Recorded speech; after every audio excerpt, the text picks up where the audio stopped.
Untuk beli besan malah anginnya gede we.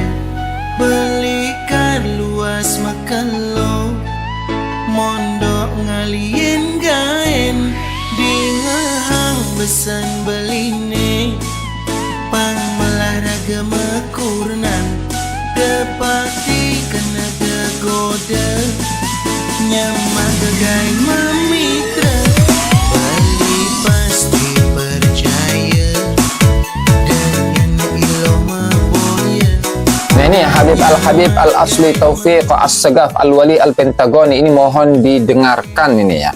Tantangan dari Kiai Haji Imaduddin untuk berdebat mengenai nasab Alawi.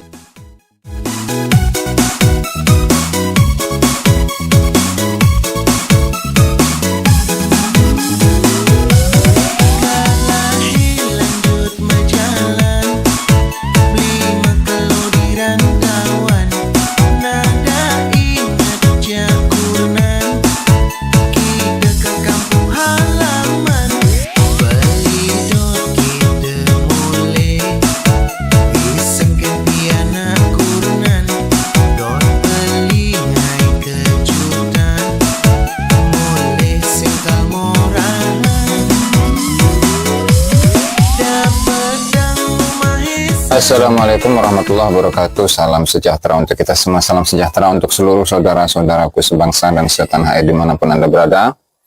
Kembali lagi bersama dengan saya Abdul Aziz Jazuli di channel ini, dan pada kesempatan kali ini saya akan mengulas, membaca dan membacakan tulisan terbaru dari Kiai Haji Imaduddin yang dimuat di website rminubanten.org.id. Nah tentu ini beliau Kiai Haji Imaduddin menulis tulisan ini pasca melihat perdebatan antara Tengku Muda Qori dengan Gus Zaini, dan sebelumnya perdebatan langsung antara Kiai Haji Imaduddin dengan Gus Romel Abbas ya, yang sudah kita ketahui bersama bahwasanya Gus Romel Abbas pun mengakui bahwa Sayyid Ahmad bin Isa tidak pernah hijrah ke Yaman. Lalu dengan kisah-kisah yang ada, yang ditulis oleh para sejarawan Ba'alawi dalam kitab-kitab mereka, yang menceritakan secara detail tentang kehijrahan Ahmad bin Isa ke Yaman itu bagaimana? Ya tentu itu adalah satu hal yang blunder ya, dan sudah kita tahu semua.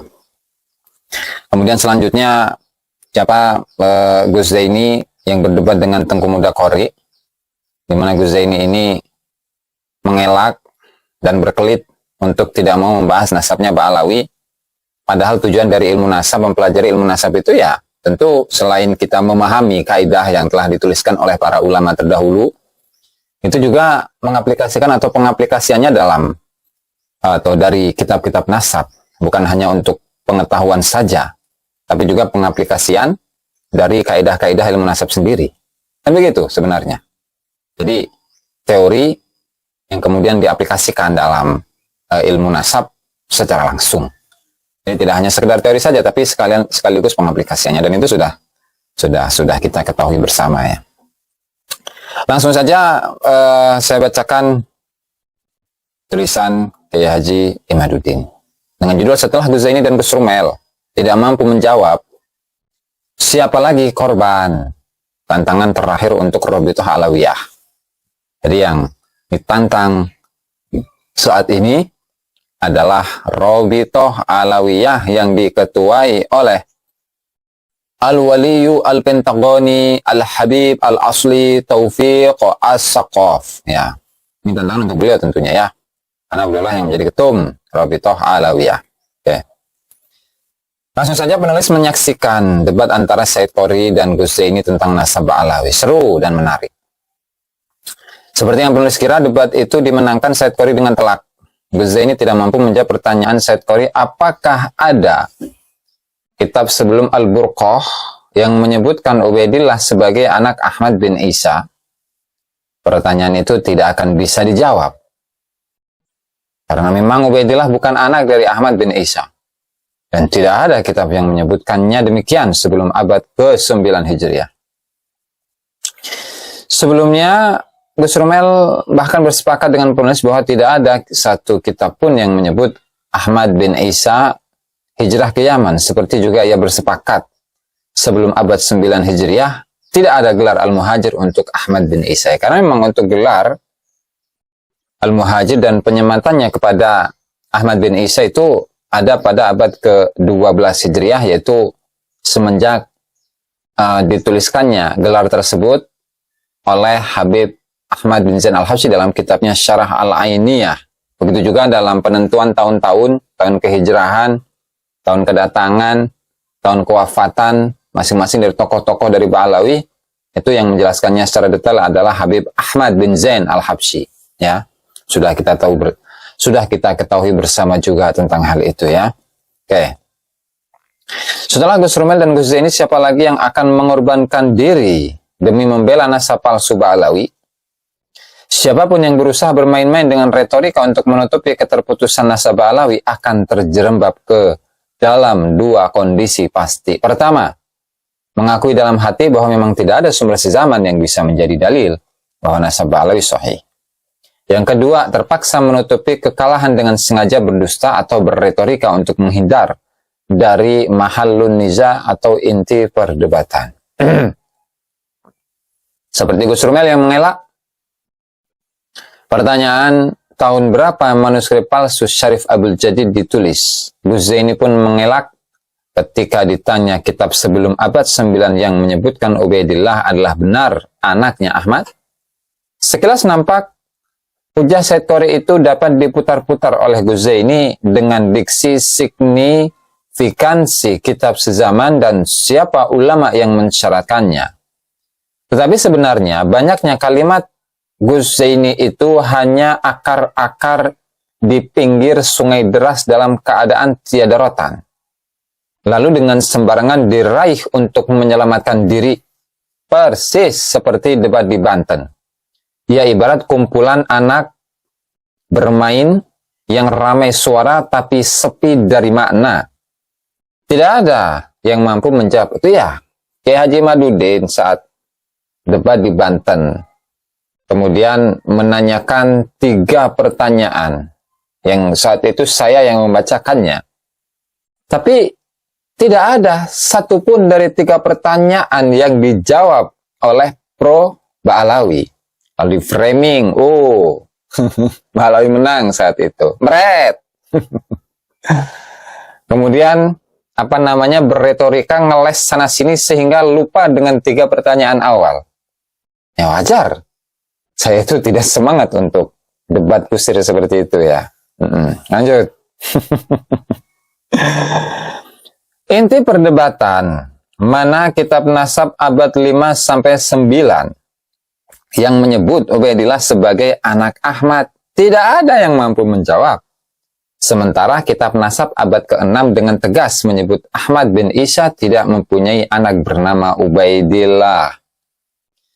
Signifikansi kitab sezaman atau yang mendekatinya adalah mutlak diperlukan. Tidak perlu menanyakan siapa yang mensyaratkan, karena semua ulama sejarah dan nasab mensyaratkannya. Kitab-kitab yang dikutip Gus Zaini itu mensyaratkan kitab sezaman. Tentu, jika dibaca dan difahami dengan bacaan dan pemahaman yang benar. Nah, seperti kemarin, yang saya contohkan itu diambil dari buku Muqaddimat fi Ilmil Ansab karya dari Khalil bin Ibrahim Ad-Dulaimi, di mana di halaman 62 ada 2 metode di kalangan para ulama. Yang pertama, satu mazhab atau pendapat ekstrim dalam ilmu nasab ketika tidak disebutkan oleh ulama-ulama terdahulu, maka yang tidak disebutkan itu batal otomatis, ya, tanpa tedeng aling-aling. Nah, itu pendapat pertama. Nah, pendapat kedua yang menyatakan bahwa adamul wijdan la ya'nil adam. Tidak ditemukan itu bukan berarti nggak ada. Ya. Tapi kaidah ini memiliki syarat, memiliki qaid, memiliki syarat, memiliki beberapa hal yang harus dipenuhi untuk mengisbatkan nasab yang tidak disebutkan oleh ulama-ulama terdahulu. Yaitu dengan syarat al-amal bil qara'in. Harus mengaplikasikan atau menggunakan korinah-korinah atau indikator-indikator yang menunjukkan akan statusnya Ubaidillah adalah benar-benar Ahmad bin Isa, ada atau tidak. Jika tidak ada dan memang tidak ada, korinah-korinah, indikator-indikator yang menunjukkan bahwa Ubaidillah adalah anaknya Ahmad bin Isa, ya maka nggak bisa. Artinya maka ketersambungan Ubaidillah ke Ahmad bin Isa ditolak, ya, dan selesai sebenarnya. Kemudian wa atimadur ruqa allati ladaihim, juga bersandarkan kepada catatan-catatan yang tentunya catatan-catatan keluarga yang berada di atas abad ke 9 Hijriah atau yang mendekati masanya Ubaidillah. Kalau memang tidak ada dan memang tidak akan ada, ya, maka nasab itu pun tertolak. Kemudian ma'as syuhrati, adanya syuhrah dan istifadah yang keistifadahan itu harus kepada semua generasi. Dan ternyata kesyuhrahan, keistifadahan nasab Alawi itu kapan dimulainya? Dari abad ke-9 Hijriah. Lalu dari abad ke-4 itu kemana? Katanya syuhrah, katanya istifadah, katanya nasab yang paling sahih, kok nggak ada? Nah, itu menunjukkan bahwasannya sebuah nasab yang palsu, sebuah nasab yang dibikin-bikin itu tidak akan ditemukan dalam kitab-kitab terdahulu dan tidak akan ditemukan, tidak akan didukung oleh kitab-kitab sejarah terdahulu. Ya, nah, mungkin dalam kesempatan yang lain akan saya bahas lebih detail lagi mengenai hal ini ya, di masa-masa itu atau di di abad ke-4 Hijriah di Yaman dan bagaimana kondisi kondisi masyarakat sosial dan masyarakat di sana. Bahwa untuk Yaman Utara terekam secara jelas, bahkan Aden ya pada abad ke-4 Hijriah itu terekam secara jelas dalam kitab-kitab sejarah dan kitab-kitab nasab terdahulu. Tetapi anehnya ini Ba'alawi tidak ada satu data pun yang yang lama dari abad ke-6, abad ke-5, abad ke-4 yang secara detail membahas tentang leluhur dari Ali bin Abu Bakar As-Sakran atau leluhur dari Ba'alawi. Nah, oke, lanjut. Terlepas dari itu semua, itu perdebatan bukan dengan personal Ba'alawi tidak terlalu signifikan. Apalagi seperti Gus Rumel yang setelah debat kemudian berdisklaimer bahwa ia berdebat itu tidak mewakili RA. Oleh karena itu, penulis dalam kesempatan ini kembali mengajak organisasi RA untuk berdebat dengan penulis tentang 12 pertanyaan yang telah penulis layangkan. Tidak seperti di Banten, yang banyak pembicara, debat ini hanya dengan penulis saja. Siapkan seorang wakil RA untuk berdebat dengan bermartabat dengan penulis 1 lawan 1. Nah ini Habib Al-Asli Taufiq As-Sagaf Al-Wali Al-Pentagoni, ini mohon didengarkan ini ya. Tantangan dari Kiai Haji Imaduddin untuk berdebat mengenai nasab Ba'alawi 1 by 1, 1 lawan 1. Ditunggu. Penulis Kiai Haji Imaduddin Usman Al-Bantani, dan beginilah yang dapat saya sampaikan. Inilah yang dapat saya sampaikan dalam kesempatan kali ini mengenai tulisan terbaru Kiai Haji Imaduddin Usman, yang tulisan itu dapat diakses di RMI NU Banten. Itu saja yang dapat saya sampaikan. Wallahu a'lam bishawab. Ila aqwamit thoriq. Wassalamualaikum warahmatullahi wabarakatuh. Amun tu beli besan, malah anginnya gede we. Belikan luas makan lo, mondok ngaliin gaen. Dingahang besan beline, pang melaraga mekurnan, depati kena degoda, nyamah gagai